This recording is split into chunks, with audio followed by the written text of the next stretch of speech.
Berbagai hidangan lezat sering menjadi pilihan utama untuk mengisi perut yang kosong. Kali ini warga di Makassar menikmati buka puasa dengan hidangan yang penuh cita rasa dan mengenyangkan, nasi goreng kampung yang dicampur dengan daging stik ala Eropa. Nasi goreng kampung hidangan yang sudah sangat akrab di lidah masyarakat Indonesia dengan bumbu-bumbu khas seperti bawang merah, bawang putih, kecap manis, dan sedikit cabai. Nasi goreng kampung menyajikan rasa yang gurih dan sedikit pedas.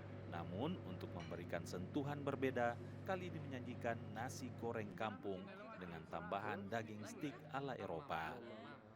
Daging yang dimasak dengan bumbu spesial dan diolah dengan cara ditumis, memberikan rasa daging yang empuk dan kaya rasa.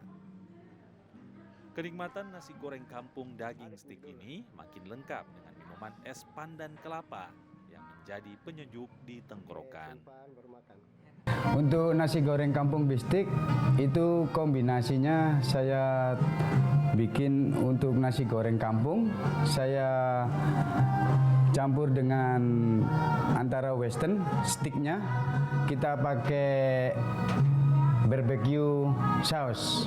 Jadi untuk buka puasa cocok sih menu-menu kayak gitu karena sudah ada karbo sama ada lauknya stik.